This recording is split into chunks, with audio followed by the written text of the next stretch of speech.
on the tape.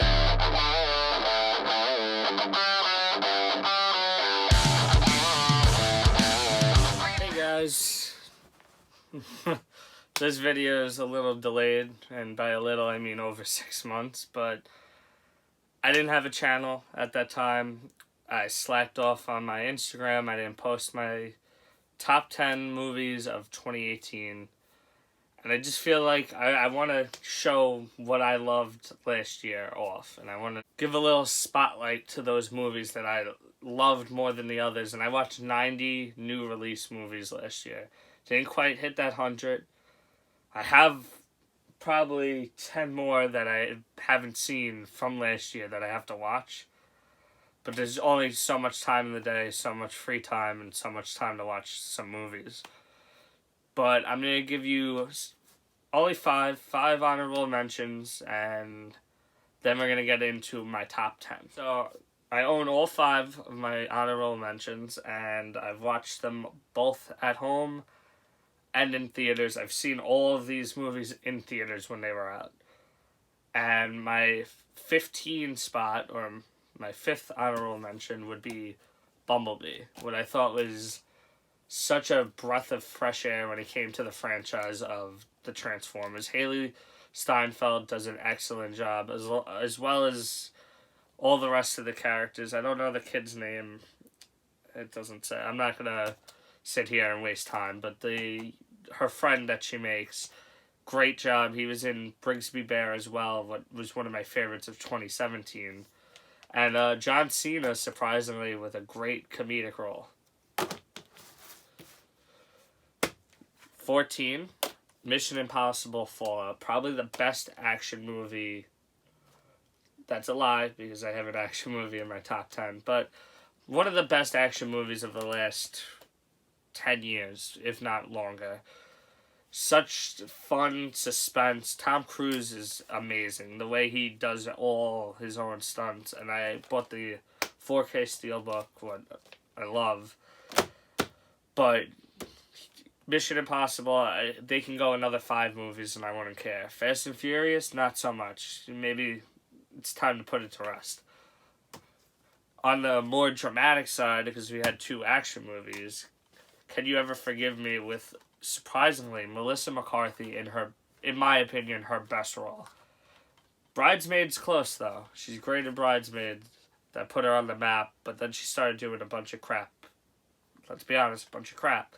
But this movie, for it's such a weird premise that wouldn't really appeal to many people, but I loved it. The story of her character, the way she acts, the way her co-star acts,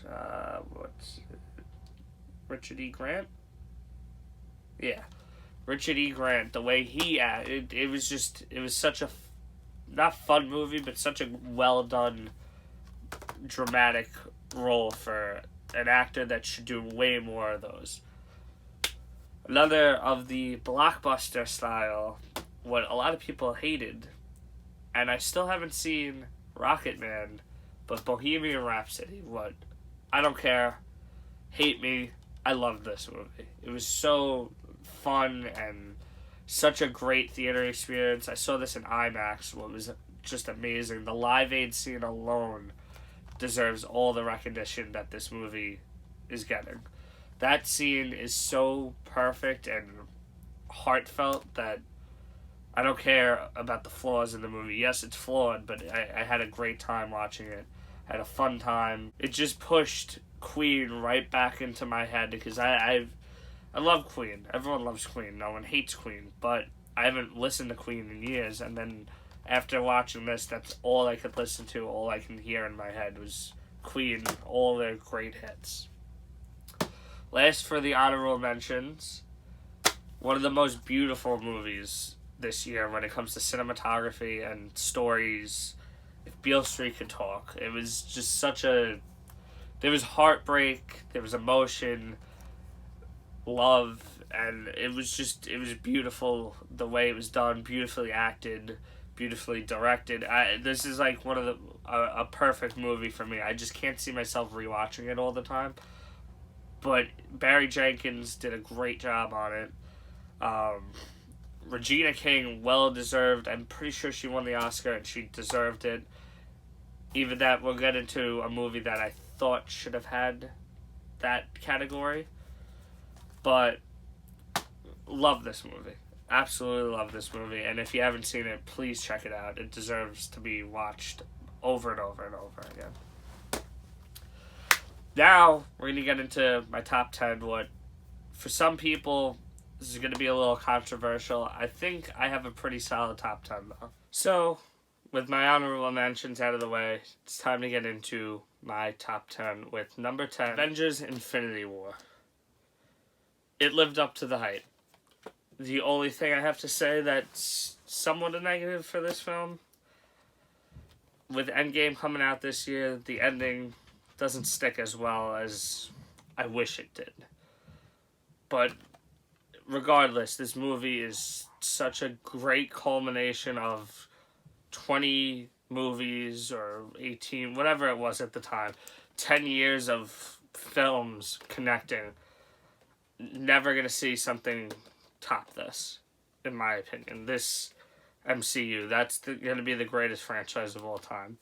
And I'm not saying quality, just the fact that they pulled it off. Number 9 would be my favorite horror of last year, A Quiet Place, what I had to buy twice. I just recently picked up A Quiet Place on 4K because I figured I found it for $12. $12 for a 4K is pretty good, and it was one of my favorite movies of last year, and the Steelbook was too nice to pass up. But the most suspense I've felt in a theater in years. I've never sat there and gripped my seat the way I did watching that. Everyone was so quiet. Shout out to everyone who was in my theater for not ruining the movie for me. Because nowadays, going to the movies, it's 90% of the time you're going to get someone who's talking, someone who's taking pictures, something. But Quiet Place was an absolute thrill ride the whole time I was there. And I've rewatched it about 2 or 3 times since then, and it's still... I mean, you know where the plot's going, but John Krasinski killed it with this plot. With the writing, the little amount of dialogue there is, the writing. Emily Blunt, I thought, killed this role. I thought she should have got nominated, and a lot of people are going to hate me. I thought she was way better than Toni Collette in Hereditary. Sorry. My number 8 movie would be A Star is Born. Another thing I picked up this month, what I really didn't need. I don't even care to see I think it's like 12-minute difference, or 11 minutes of extended material, but I love the artwork. I am going to check out the 11 minutes deleted. The Steelbook I could not pass up. It's beautiful. And I didn't think I was going to love this movie.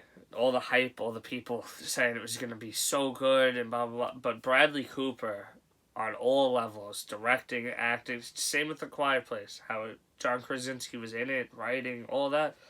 Bradley Cooper did that in such a great way. His character alone made me love this movie. The conflict, the dealing with alcoholism, drug addiction, not knowing how to be what he needs to be for Lady Gaga's character. It was just amazing. And the jealousy aspect, I thought he killed every aspect. I haven't seen the original A Star is Born, so I went in fresh. Or the other 2 remakes. I went in fresh. I didn't have to deal with comparing it. And I think that is a positive, because I heard some people said, it didn't do anything that new. But for me, I loved it. I saw it once in theaters, and then another time in theaters in IMAX, and I've watched it at home, and I, to this day, still love the movie. I thought Bradley Cooper and Lady Gaga killed it. My number 7 film would be a movie that I was not even that excited for, but the cast alone, I should have been. Emma Stone, Rachel Weisz, or Vice, whatever it is, Olivia Colman, Nicholas Hoult, not to mention a few others I can't quite remember by name right now. The Favorite. The Favorite, to me, was such a pleasant surprise because my girlfriend really wanted to see it. So shout out to her, because without her, I probably wouldn't have watched this until it got the Oscar hype, because I always try to see all the Oscar-nominated films. But 10 Academy Award nominees, definitely deserving. It was definitely deserving. It was funny, it was clever, it was different, and it spun a period piece movie on its head. It wasn't just a period piece movie, it was more than that. It was just great. The time flew, it didn't feel long. I mean, I think this is around a 2-hour movie. Actually, it's 2 hours on the dot. But Emma Stone killed it.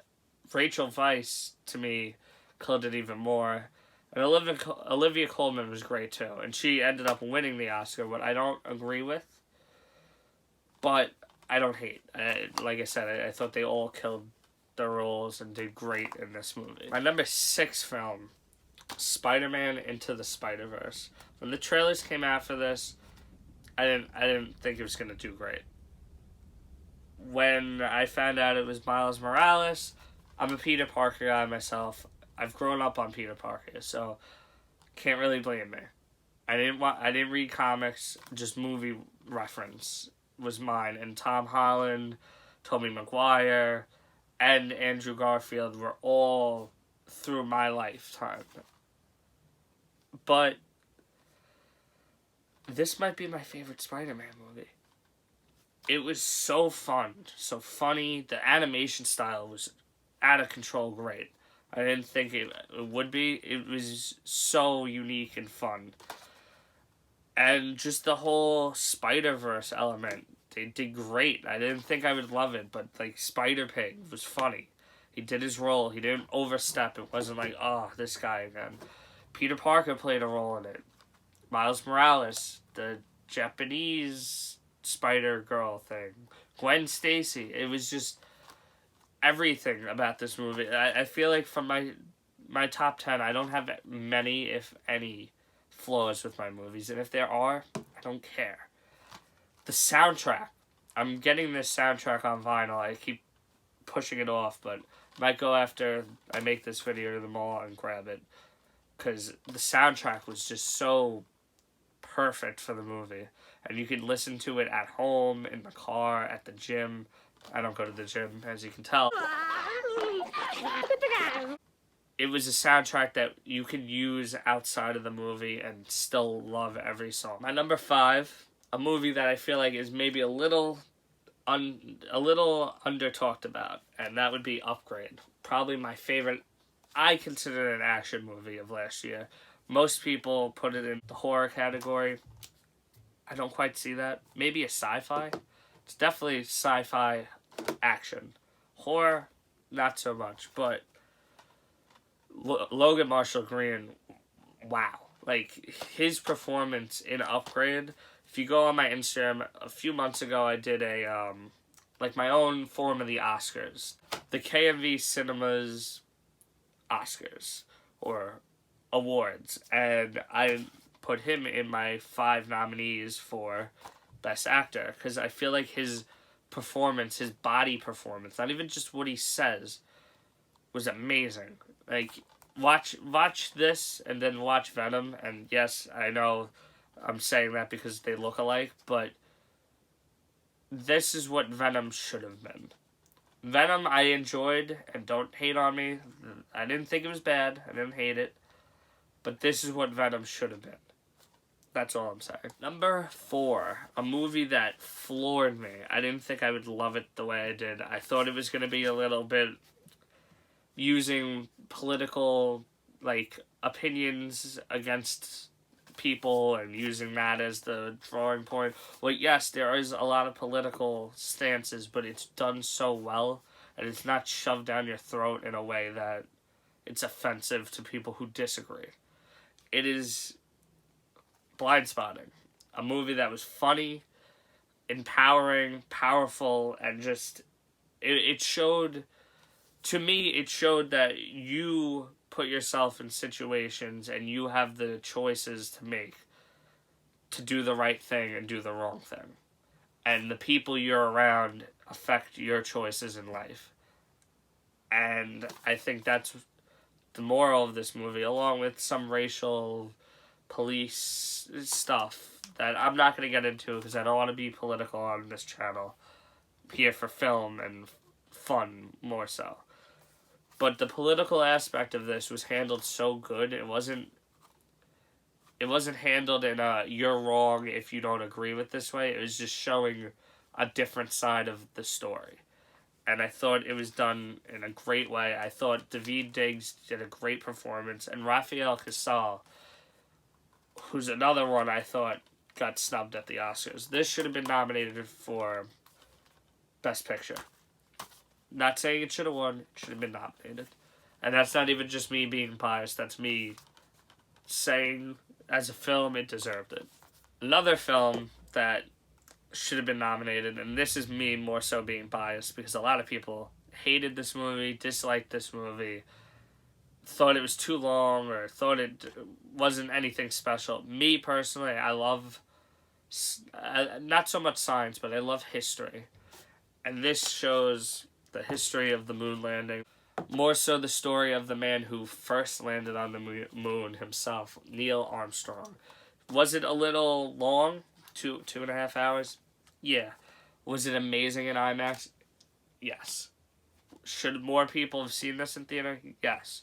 Was it well done and shot to perfection? In my opinion, yes. Damien Chazelle is 3 for 3 now.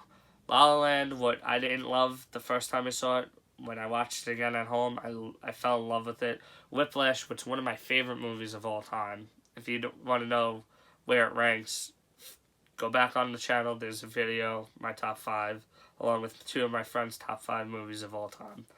But also the quality is a little shit, but we weren't really good at this YouTube thing yet, and we're still not good at it. But moving on, Ryan Gosling gives a great performance as Neil Armstrong. Not Oscar-worthy. I didn't think he deserved a nomination. Claire Foy, though, definitely got snubbed. She stole the show with this movie. And showing the emotion of a wife that's married to an astronaut and what that's like. And I learned so much about the family's backstory and how they lost a young girl early on and how it haunted him for years and affected him, and how many people died trying to go to space before we actually got there. And a lot of people say Ryan Gosling's performance is very emotionless, but that's how Neil Armstrong was. If you watch interviews of people who knew him, they describe him as what Ryan Gosling was. Not going to get hung up on it too much. Don't want to waste all your time, but if you haven't watched this, check it out. And if you have and didn't like it, tell me why down below. My number 2 is a movie that a lot of people really went back at when they announced Green Book as Best Picture. I get why some people didn't love it, and why maybe it should have won Best Picture. I'm not saying it should have. Was it my pick? Yes, because it was my favorite of the Best Picture nominations. But Viggo Mortensen does a great performance, as much as he got kind of scrutinized after the fact for an interview. I don't remember. I don't feel like going into it. But Mahershala Ali gives his best performance yet. And he was great in Moonlight, and the best part of Moonlight would also won Best Picture. But in this, he is just such a great person. And the character he portrays is such a great person that you just fall in love with him, and you fall in love with this friendship that most people would never see coming. And a lot of people had a problem with it, calling it a white savior movie and so on. But I look at it as a movie that shows that just because people are different on the outside or even on the inside and have differing opinions doesn't mean you can't have an appreciation or a love for each other. That's what I took out of it, and that's what I think they wanted people to take out of it.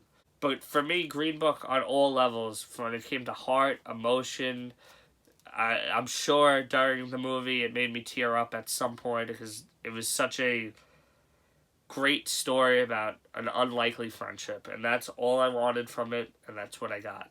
I didn't need a racial, like, a movie about hating each other, because we have a lot of those. We have a lot of that in real life. I go to film to escape that, and this gave me what the world should be.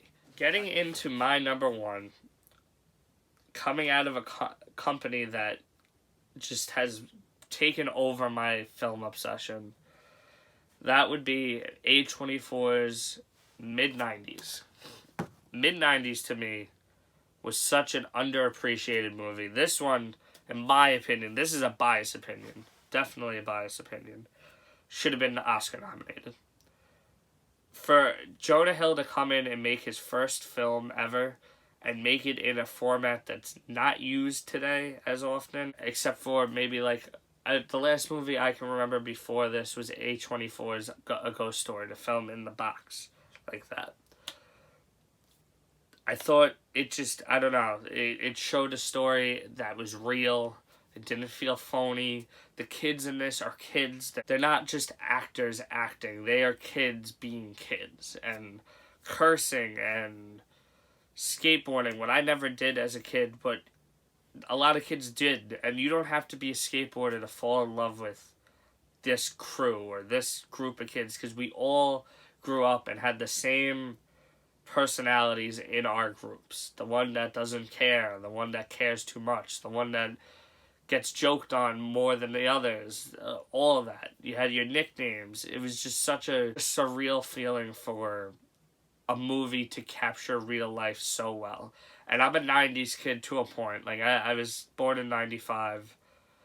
I really grew up in the 2000s, but the 90s aspect wasn't like movies. A movie this year, Captain Marvel, takes place in the 90s, has a bunch of 90s references, and it's fine, it's fun, whatever.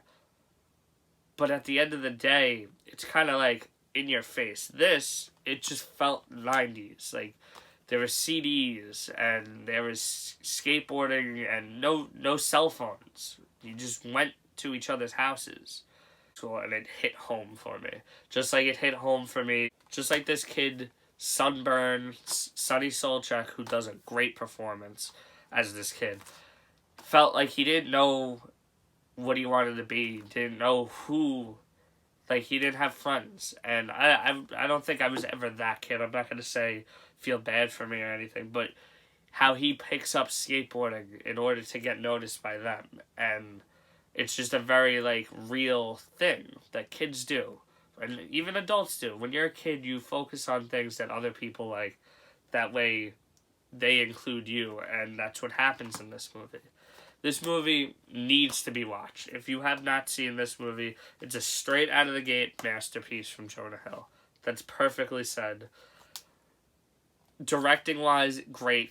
Acting-wise, great. The story, great. And it's not long. It's 100 and... I think it's like 80 minutes. I think it's 85 minutes, this movie is. And I will say, the one negative a lot of people have with it is the ending. It's very rushed, but I thought it worked for the film. The style of the film. It also teaches you a lot of lessons if you're a kid growing up. Maybe the language isn't good for kids to watch, but when it comes to a lesson learned, you can learn a lot as a kid watching this movie. As always, comment down below your thoughts on the video. What's your top 10? What's your favorite movie of last year if you don't feel like doing all 10? Like this video, because it always shows me that people are appreciating and liking the content I'm putting up. Subscribe, hit the bell, and make sure to click on some videos of the past and keep watching in the future, because I'm having a great time. Hope you're having a great time, and see you in the next video.